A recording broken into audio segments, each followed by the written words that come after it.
Welcome to the Kindle Chronicles, the Friday podcast about your Kindle, books, and all things Amazon.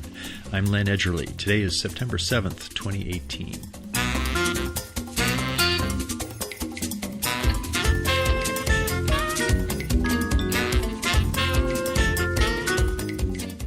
Welcome from Ocean Park, Maine, where Indian summer was in full swing today. Crisp air, sunny skies, and the calm off-season vibe that settles in here after Labor Day. I hope you had a great summer and that you're happily digging into your fall reading schedule. For this week's interview, I Skyped from Ocean Park to Midtown Manhattan to chat with Brian O'Leary, Executive Director of the Book Industry Study Group, a brainy trade association that helps all parts of the publishing supply chain work more effectively. As you might imagine, he has spent a fair amount of time pondering the impact of blockchain technology. I think with respect to blockchain, there's an opportunity to, I wouldn't say necessarily disrupt, but to create an alternative to the closed ecosystems that, say, Amazon has with Kindle and that other online platforms have. Also this week, a slightly new Fire HD 8 tablet is announced. I'll give you my demonstration of Alexa's new best friend named Cortana, and a deep dive into your recent comments about everything from screen resolution to Kobo to Robert Dugoni and Gracie Doyle. The news item I want to tell you about is a new Fire HD 8, and it's got a slight improvement at the same price. It's available for pre-order and ships in October. The main thing that is new about it is that you can use the hands-free Alexa controls, which means that you don't have to have your HD8 plugged in order to use Alexa. And that's handy. It's like the Fire HD 10 currently does that. It also has 10 hours of mixed-use battery life. I think that's down an hour compared to the existing one. Maybe that has to do with adding Alexa. Everything else appears to be the same. I think that these Fire tablets, it's nice that they have Alexa, but I have plenty of those Alexa devices to choose from. I've got an Echo, I've got the Echo Show, and I'm very seldom in a room that only has a Fire tablet, which would be a good use case for using the hands-free Alexa on it. But if you don't have as many Alexa devices in your home as I do, and you are using a Fire tablet, this new Fire HD 8 that has Alexa built in without having to plug it in, that could be handy. Could be a good time to opt for a Fire HD 8 tablet, it's probably my favorite reading device during the day. And now that it has this extra capability, bravo. For the tech tip, I want to do a little demonstration for you of how Alexa can now summon Cortana, and I think Microsoft devices that have Cortana can do the same for Alexa. This is something that was worked out between a pretty high level. I think the CEOs of Microsoft and Amazon set this up last year sometime, and now it's up and running. I had to do some work to get the Cortana skill enabled on my iPhone for the Alexa. I used my Skype account, which is active, so I was able to find a password there. And there's some kind of letting Microsoft get all into my information. I always click yes on that, no worries. But once I did that, the setup was pretty easy. All I had to do was to tell Alexa to enable the Cortana app, and then I'll show you what happens once this is all set up. Alexa, open Cortana. It's Cortana. How can I help? What's the weather? Right now, it's mostly sunny and 68. How can I help you? What's the weather in Cambridge, Mass? Right now, it's partly sunny and 72 in Cambridge, Massachusetts. How can I help? Do you like Alexa? Alexa's cool. If you want to talk to her, just say, "Open Alexa. How can I help?" Open Alexa. Until next time. Alexa, are you there? Yes, I'm here. I listen once I hear the wake word. So there you have it. They are playing nicely with each other. And one thing that I discovered is that you can't use Cortana on the tablets. I tried this with my Fire HDA tablet. It was plugged in. It also didn't seem to work on the Echo Show. That was because it's on my parents' account. So I think that it doesn't work on the tablets, but it probably works on all the Echo devices. Pretty neat. Brian O'Leary is Executive Director of the Book Industry Study Group, a trade association providing the book industry with important tools, including vehicles for setting standards, research and information, and events. As you will hear in the interview, Brian is going to present 2 programs at Digital Book World in Nashville, October 2nd through 4th. That will give me a chance to meet with him in person as a follow-up to the Skype conversation we had between Cambridge, Massachusetts and New York City on Wednesday, September 5th. I think I said earlier I'd been in Ocean Park when I talked to him, but now I remember I was down in Cambridge. I'm moving around a lot these days, so we actually recorded this when I was in Cambridge. I began by asking Brian to describe the mission of BISG. The Book Industry Study Group was formed in 1976 to effectively address problems that affect 2 or more parts of the supply chain. And for its first 25 years or so, a lot of our work was research-driven. But with the growth of Amazon initially, and then, of course, ebooks as well, the Book Industry Study Group migrated from doing just research to being more actively involved in setting standards and best practices for the book business. That was particularly true when, for example, Amazon started to scrape metadata from supply chain feeds that weren't really built for consumers. So names of books were often truncated, authors weren't necessarily fully or even correctly spelled. So first creating standards for metadata, and then over the last decade or so cleaning up the metadata that exists has been a significant part of our work. Not so much doing that work, but setting the standards and best practices. No, and we're involved in a variety of other things, but that's kind of our origins. When you talk about the book supply chain, what are the pieces of it that you're working with? Sure. Our members include publishers, manufacturers, wholesalers and distributors, retailers, both bricks and mortar as well as online, industry service partners, the folks who provide the systems and technologies and a variety of other solutions that are used by anyone within the supply chain to deliver value, as well as libraries, because they're kind of the nonprofit or the free angle for distribution of content, akin to retailers. And so it's the entire essentially from conception through to consumption, the entire supply chain for how books are created and consumed in the United States. Do you see authors as part of that supply chain? We do. They're not typically members, but we are increasingly interested, and this will be a focus for us in 2019, on workflow. And so that becomes a question of what is it that you do with respect to acquisition and development of a manuscript. The other piece that we're already actively involved in is in our rights area. We have 5 standing committees, of which one is rights. And of course, agents and authors play a significant role in conversations about how rights are shaped, how rights are communicated. And as the world has, as content distribution has gone from market-specific, the U.S., the UK, Europe, to global, really sometimes at launch, at publication, clear communication about rights and territoriality has become a really significant challenge and an opportunity for us to help. Are you a member organization like the ALA, or people pay dues and become members? They are. Typically, our members are companies rather than individuals. If the company joins, all of the employees that they have are eligible to become members, and those individuals become the backbone. They are the backbone of the Book Industry Study Group. They chair and populate our 5 standing committees. We have about 160 corporate members, companies. 2,200 individuals, as I said, largely employees of those companies, and about 600 plus of those are members of one or more of our committees. So it's a pretty active volunteer base, and it's also critical to how we solve problems, because it's not me saying, okay, here's what the standard should be.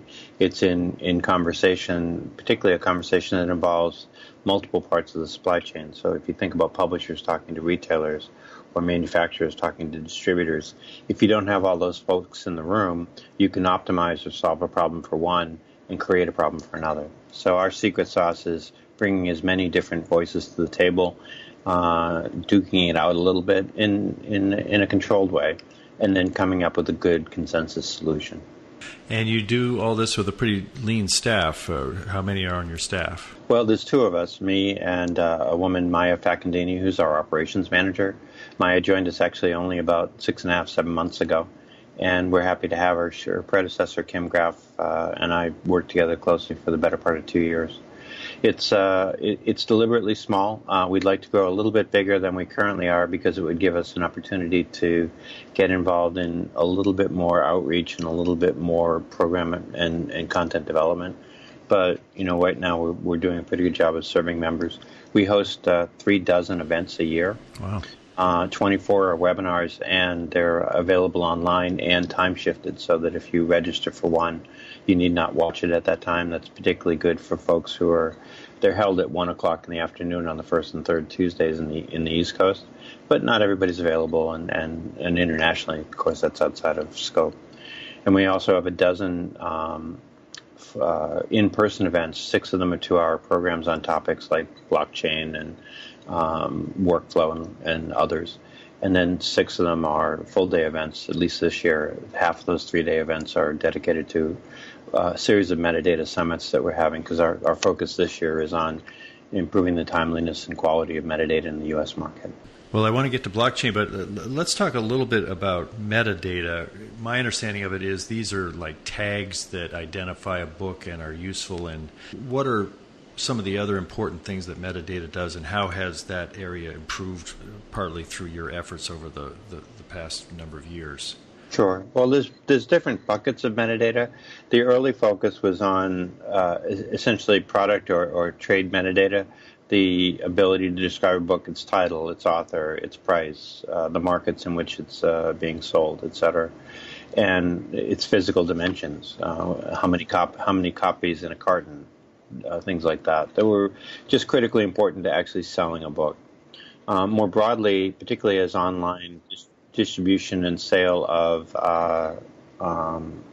books has grown, and now really the majority of sales occur online, not necessarily only through Amazon, but through a variety of channels, and ebooks obviously are occurring online.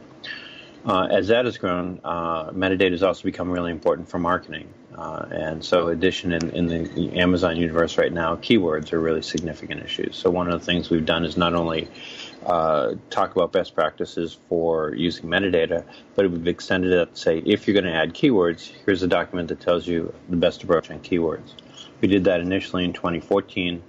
We updated it actually earlier this year, did one of those 2-hour programs on it. These are the kinds of tools we provide. And just not as a bit of PR, because I'm not making any money on it, all you have to do is come to the BISG site, which is bisg.org. If you choose to join as a non-member, and you have access to all of the documents that we offer for free without any other intervention. We do charge for some of our documents, and we do charge non-members for our in-person programs, but we try to make information about best practices and standards freely available, because that's our job. It strikes me that you've got a unique view to look out over the whole book industry and over time, since BISG has been around for a while. If you were going to sketch an overview of the ebook story so far in the past 10 years and how it's affected the different parts of the supply chain that you follow, what do you think the highlights of that story are? Well, I think my top line on it is that print is not dead, but print alone almost certainly is. And I think what you're seeing, not just with Kindle, but with other forms of delivery, audiobooks is currently on the rise, and part of that is driven by just a willingness to make the inventory available. There was a limited number of audiobooks, much as in 2007 there were a limited number of ebooks. So I think the trend over the last decade has been, an acceptance that other formats do not necessarily cannibalize, and that they provide an opportunity to grow a market, or at the very least to better serve a market that isn't fully served by print. Not everybody's comfortable reading long-form books. They don't mind audiobooks. There was a real demand early on with the ebooks in Kindle's text-to-speech use. People thought that this was really good. My wife, who's a frequent reader, often she'll read shorter form works, romance novels in many cases. She was reading a book a day, and she was also commuting. So When she was able to sit and read, she would read. When she was driving, she would turn on the text-to-speech. Those kinds of things, I think, are particularly advantageous, and publishers are getting their arms around them. The second thing I think we've seen, in addition, as people have gotten more comfortable with distributing the same content in multiple formats, is that they're beginning to work those into their production processes. So whereas before, 2007 to 2011, maybe 2010, publishers kind of were looking at ebooks as 0, 1 to 5% of the total. They kind of farmed it out, gave it to a third party. At larger publishers have already taken many of those processes in-house, and they've made them much more routine in the last 5 years. I think the same is not true of audiobooks. It's early days yet, but we're starting to look at what metadata and how it should be provided for audiobooks and how it should be provided. And the Audio Publishers Association is obviously looking at formats and trends in that area. So it's always evolving.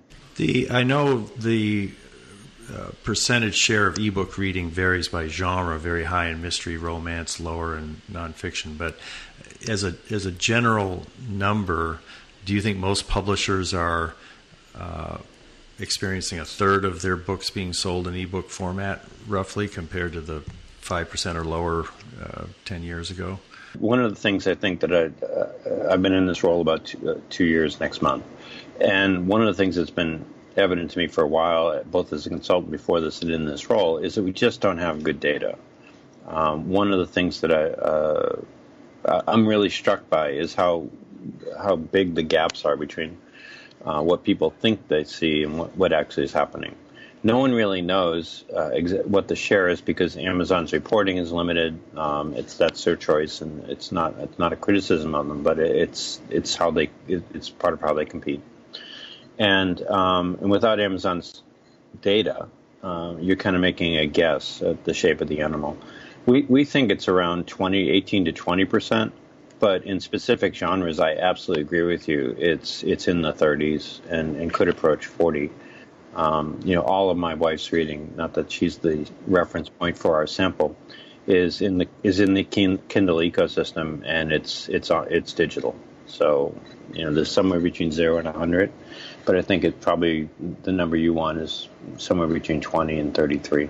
I see that Data Guy, the famous anonymous analyst that Hugh Howey hired for author earnings, he's going to be at that Digital Book World conference that you're going to attend, and apparently he's going to reveal his identity. We're going to find out maybe you're Data Guy, maybe you will be revealing yourself.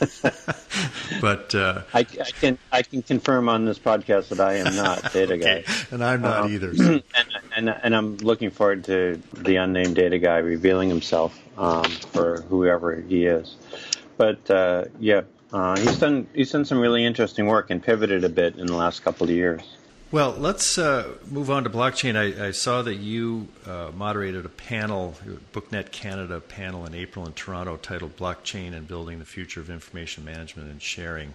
As a topic, how important do you think blockchain technology is going to be for the book publishing industry in the next 5 to 10 years? Well, the honest answer is you don't know. I don't know. I mean, I don't have a crystal ball. But we have to place bets all the time on things that we want to study and make people aware of. Our time horizon is, it's both immediate. There are sometimes problems that we need to solve this year. Metadata is a good example of it. And it's time horizon of up to 5 years because we want publishers to be ready and aware. I think with respect to blockchain, there's an opportunity to, I wouldn't say necessarily disrupt, but to create an alternative to the closed ecosystems that say Amazon has with Kindle and that other online platforms have, and provide peer-to-peer trading as well as easier e-commerce networks for publishers. It might be a pipe dream, and it might be that Amazon beats us to the punch and creates something that works on blockchain but is more effective for the consumer.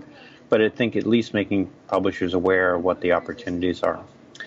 One of our big focuses, though, is not so much on the e-commerce side, which is where your podcast is centered, although I think that's an important area. Our first focus was on rights, because the rights marketplace strikes me as really a good one or a good test case for the application of blockchain.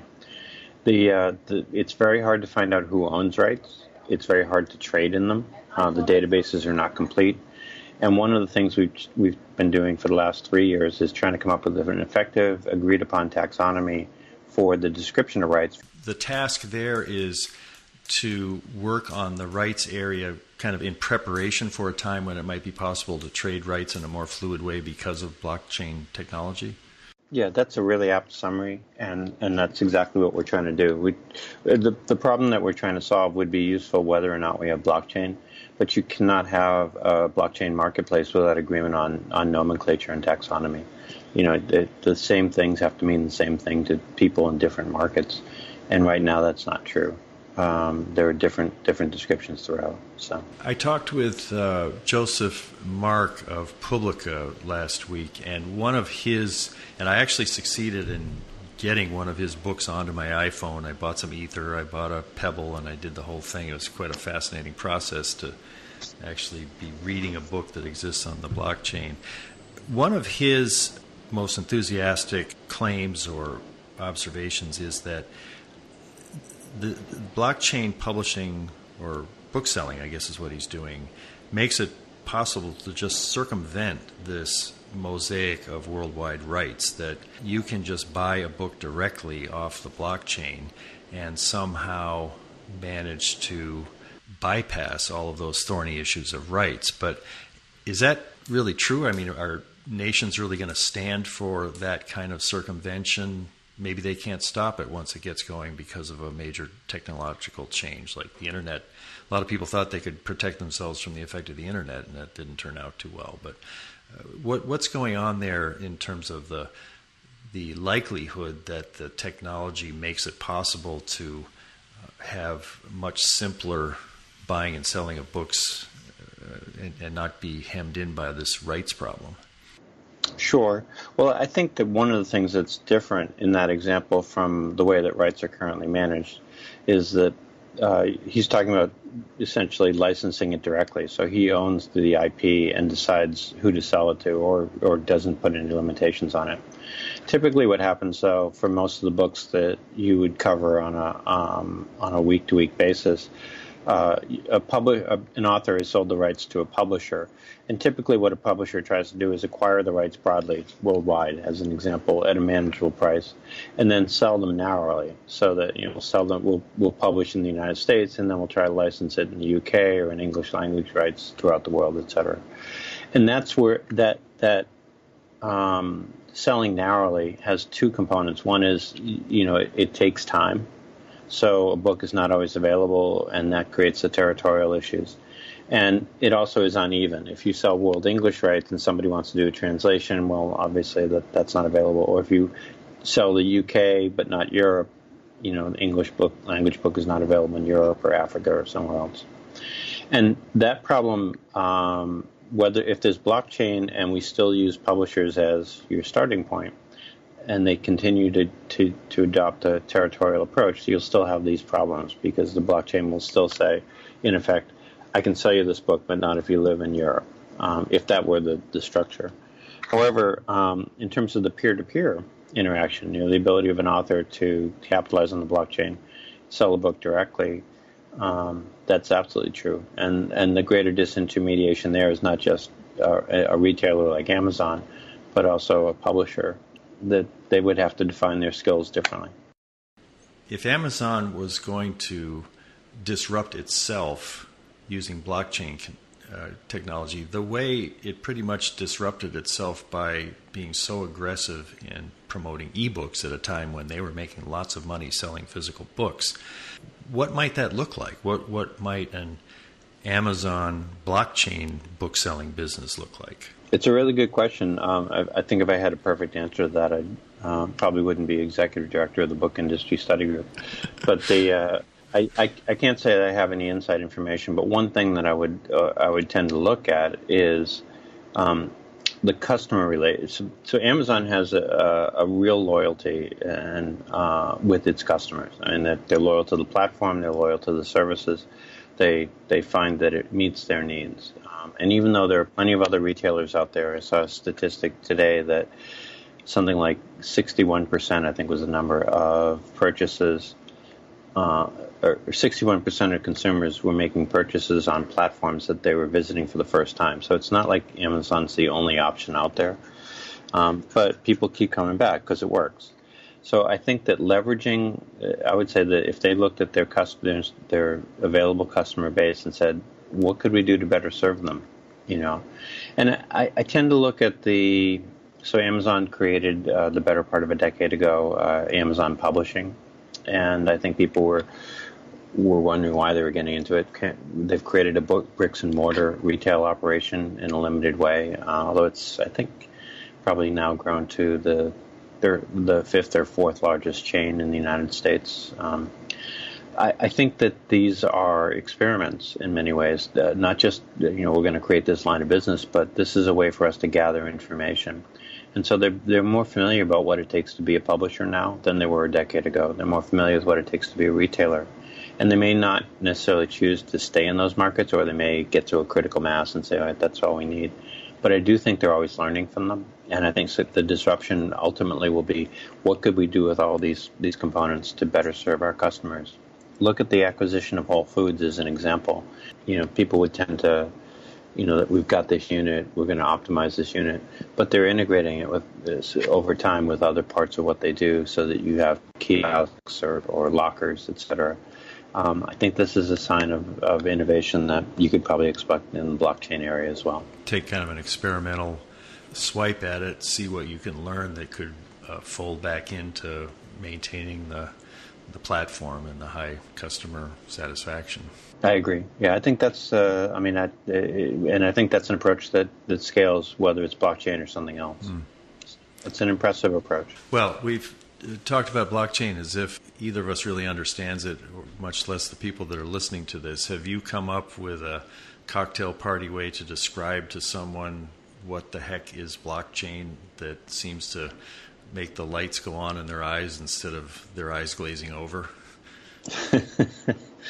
I heard Cory Doctorow, the author, speak about it on C-SPAN here in the United States about a month ago. And he joked that 60% of all conversations about blockchain are non-consensual. That's great.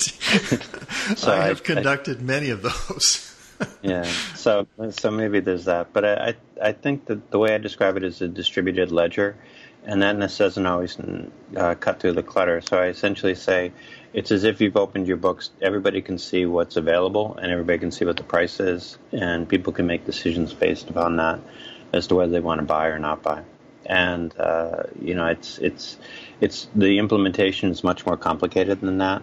But I think the idea is effectively akin to what we gather in retail outlets when we can look up at the price, when we can look online and see, there are now aggregating services for things like Expedia and Trivago and others that will tell you what the travel prices are for various things. It's a move toward greater transparency in commerce. You hear about one of the drawbacks of blockchain technology as it's being implemented now is the energy use, that you've got these server farms whirring away trying to find cheap electricity. And I think somebody on your panel in Toronto had said, if you're actually going to put the book itself on the blockchain and have it distributed to all of the nodes and the computers, that's sort of a lot of data to put on the blockchain. And when you move things around and update the blockchain, you use electricity. So does, in kind of a layman's view of it, do books actually end up being something that is less likely to be viable because they take up a fair amount of data and it's pricey to put data on the blockchain? Well, I think a lot of the consumption is managing the transaction, not necessarily the object itself. Mm-hmm. It is a real concern, and there are some lightweight alternatives. OPDS, which is the Open Publication Distribution Service, is one, but it hasn't taken off. I mean, it's just it's not energy intensive, and it is a way to distribute digital assets around globally. But it's I think that people are looking for a retail interface that is somewhat simpler than that. One of the reasons I think that Amazon is probably better rather than less well positioned to compete in this area is because they do think about the consumer first. Those are the folks ultimately would have to make a decision. And they early on, Jeff Bezos gets a lot of the credit, but that team put together a really coherent argument for why books over anything else, and that's because there are many more SKUs as stock keeping units. There are lots of different books out there, and there are more now than there ever have been. No one store up until Amazon could stock them, and now we've kind of broken through that clutter with an online marketplace that provides it. So I think blockchain as a potential disruptor is important, but I think the thing the Amazon's been particularly effective at is figuring out a way to offer, as has been described, the everything store, not necessarily in a positive way in that case, but offer everything in a way that is manageable. Yeah. And so if blockchain can be managed to do that as well, I think it may be a credible alternative. Mm.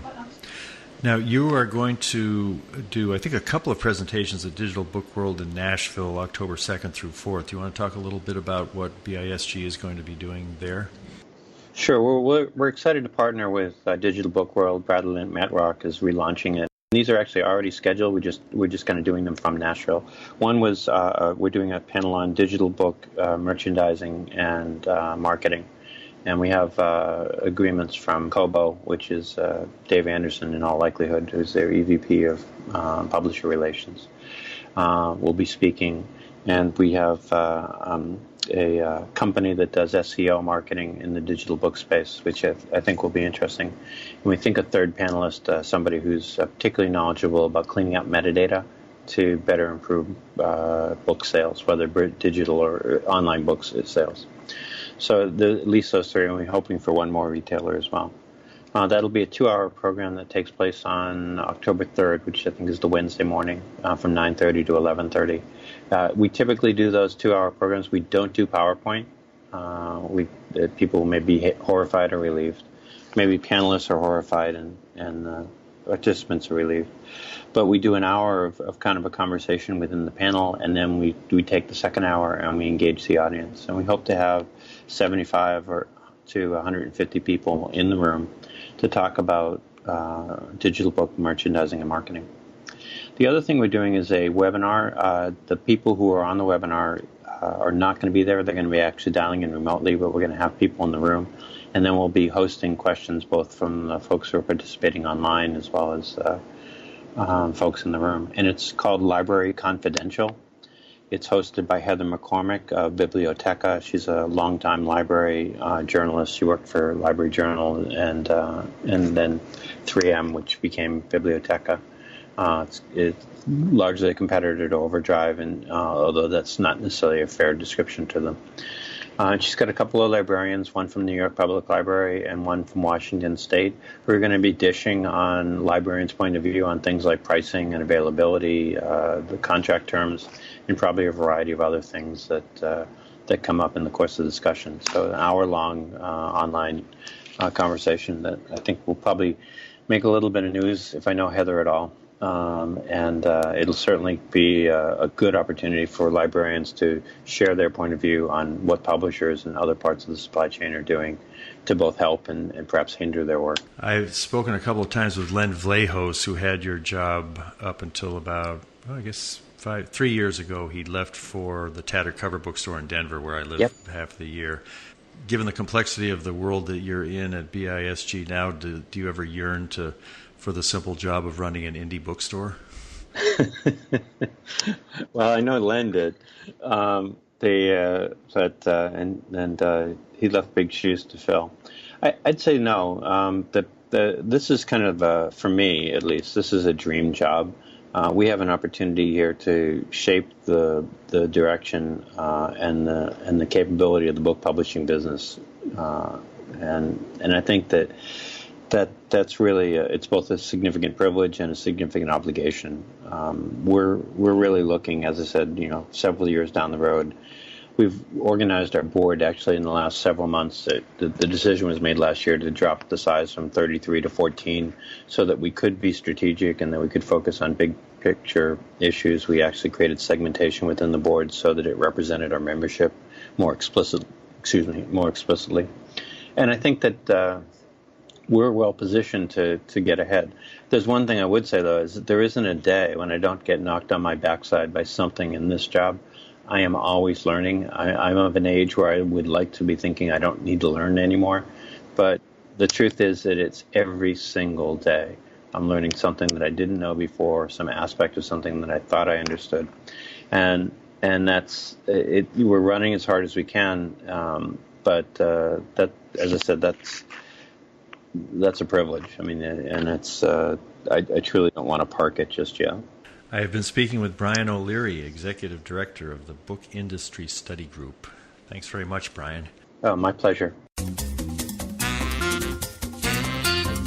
Time now to catch up with some of your recent comments. Shimon Schott emailed a couple of weeks ago, Dear Len, I really enjoyed the interview with Robert Dugoni. He was very enthusiastic about his work. If you're on the lookout for an author to interview, Michael J. Sullivan could be of interest, not necessarily because of the genre he writes, epic fantasy, but because of his experience with the industry, Big Five, self-published, crowd-funded. And as far as I know, he's a cool guy.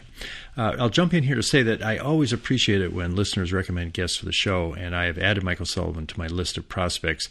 I'm at this point entering a pretty busy time in the next month or so. I'm helping my parents move from their home of 45 years to an independent living community, keeping up with my coursework in the MIT blockchain course, which is turning out to be pretty demanding, and watching construction of a new garage at home. So it's challenging to invite an author on the show because I always try to read the entire book before doing the interview. That said, Michael Sullivan looks like a great suggestion. I plan to contact him as soon as possible. Shimon continues, I have been meaning to write that several months ago I upgraded to the all-new Kindle Oasis. It was a surprise gift from my wife. I wasn't expecting it to replace my trusted Voyage, and I was able to compare the two thoroughly. Ultimately, I was surprised by the Oasis's game-changing feature, the larger screen. I tried to go back to the Voyage, but found its screen too small now. I really wasn't expecting that. Some other comments on the Oasis. It's easy to hold in one hand, though aesthetically I preferred the symmetry of the Voyage. I'm probably in a small minority, but I preferred the Voyage's buttons, quieter and visually discreet. The Voyage didn't allow you to completely turn off the backlight. Shimon goes on to indicate that that might have been the better design, in his opinion, than the Oasis, which does enable you to completely turn off the backlight. Here's the problem, as he describes it. With the Oasis, if I turn it off during the day and then proceed to turn it on in near total darkness, it's hard to find the settings to turn the backlight on. Interesting. He continues, I can confirm that the Oasis may go into deeper sleep mode, making it slightly longer to awaken.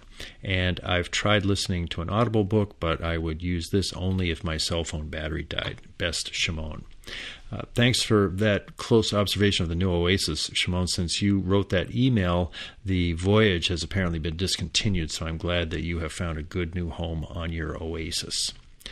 Listener Dan Reich wrote this message the day after TKC 525 uploaded with Amazon Publishing's Thomas and Mercer editorial director and editor Gracie Doyle. Wow, what a great episode today. I found so many interesting things in it. I can't wait to try that website that will tell us how long it will take to read a book. This goes right along with our hope for a Kindle timer in the future. As a reminder, that website is howlongtoreadthis.com, and several others of you wrote in to say that you found it a useful tool in choosing your next book to read.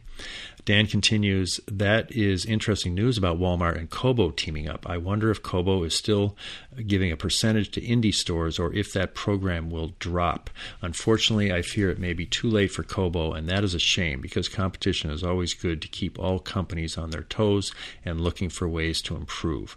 As you mentioned, I probably have about 1,000 Kindle books that I either got for free or low cost, and I have the crazy idea I will read them all one day. I had said that this was a reason that I won't switch to Kobo, but Dan says he disagrees, and he was all set to get a Kobo about a year ago. He explains it this way. I have no problem leaving those books in the Kindle cloud in the hopes of slowly chipping away at them at some point and making the switch to another e-reader. I wanted to get a Kobo to help the little indie bookstores. I love Amazon, and I think they do an excellent job now. My concern is the future, and what if one day there is nothing left? Mr. Bezos is doing a great job now, and he seems to mostly have a heart with what he does. My thinking, for example, is that he doesn't seem to mind losing money to take chances on new ideas or products. He is more customer-oriented and won't allow a product or service to stay stagnant. But he won't always be running Amazon. And what happens if the future management of Amazon changes that way? So, I love my local indie bookstore. I love being able to chat with the owner and workers about books and other things. I would hate to see them go away, and I would do anything to make sure that they stay around. All of that is my reasoning for wanting a Kobo. I never got a Kobo, though, because the Kindle and its ecosystem are far too much better. You cannot export Kobo highlights in any easy way, and that is the deal breaker for me. It can't be emailed or accessed from a website as with Amazon. Then Kindle is also tied to Goodreads, and you can even view your highlights and notes directly on the Goodreads website. Lastly, Kindle's X-Ray is also a great feature that I would hate to lose. I think Kobo would win me over if they could only figure out a way for us to get our highlights out easily. If Kobo hasn't bothered to do this yet, then I have to wonder if it's just too expensive for them to store everyone's data in the cloud. This is something that I don't think Amazon has to worry about. And finally, I can't believe how much I enjoyed hearing from an editor. I found her more interesting than some of the author interviews. This was Gracie Doyle of Amazon Publishing's Thomas & Mercer. I mean no disrespect to any author. All of their interviews were good, but I found it very enjoyable to hear about her. I liked all the behind-the-scenes information about how it works, how she edits, and insights into all the books she mentioned. She just added quite a few books to my reading list. It was interesting to learn so much about her and Thomas & Mercer. I'm sorry to go on so long, but I enjoyed today's episode so much. Thanks, Dan. No need to apologize for that great message, Dan. It really helps me to hear specific feedback about an episode, so I appreciate your taking the time to write. Finally, I had a detailed email from Lukas Krasik. I suspect he's from Poland by the spelling of the name. He wrote in response to a YouTube video that he found from several years ago in which I interviewed a couple of Kindle executives at a product demo for the first Kindle Oasis. He writes, Mr. Edgerly, I came across your YouTube interview with the Amazon designers, and I found them to be unique. No one, as far as I know, is doing that. And then he has numbered points, quite detailed. Let's see how many of them we can get to here. Next time when you interview Amazon engineers about this year's Kindles, could you please mark on your calendar or notes to ask them if improving contrast ratio is high on their priorities list, or what are the problems in increasing the contrast further? In your interview about Kindle Oasis 1, the Amazon executives said that paper is their gold standard. I remember that. But real paper still has higher contrast ratio than e-ink, and we haven't had a jump in contrast since e-ink Carta in 2013. The contrast ratio measurement of many Kindles and many e-readers and Kindle Voyage with backlight turned on is 10.5 to 1. That's much less than the best paper, which is 15 to 1, and less than 12 to 1 of typical hard book. I'll break in here that I did a little Wikipedia research, and that contrast ratio of a display is the ratio of the luminance of the brightest color, white, to that of the darkest color that the system is capable of producing. A high contrast ratio is a desired aspect of any display. So Lucas is pointing to an interesting difference between the latest e-ink display and real paper. I sometimes wonder how in the world Amazon can improve on the latest Oasis, but this looks like an area that might still be worth some effort. Better screen resolution. He also asked if Amazon has made a market analysis for larger e-ink readers, the A5 maybe 10.4 inches, something similar to the Sony DPT CP1 or the Remarkable tablet. With all the innovation that was developed since Kindle DX Graphite in 2010, maybe this would be a good thing to do. He also asked about USB-C cables, thinks that would be a good idea to have. It mentions a Google Play Books feature called Original Pages, where you can read the pages as they were designed. And he suggests wireless charging for the Kindle. I've got that on the Tesla. I can put my iPhone and Darlene's on a pad that charges it. I hope this is not too much. Lucas concludes, I have autism and e-readers are one of my special interests. Not too much at all, Lucas. I appreciate your taking the time to share so many intriguing observations, and I'll try to remember your question about screen resolution the next time I have a chance to talk to Amazon execs at a product demo. That's it for this week. I have a couple of invites pending for next week's show. No one to schedule specifically yet, but I'm sure we'll have somebody. This is Len Edgerly for the Kindle Chronicles in Ocean Park, Maine. Thanks for listening.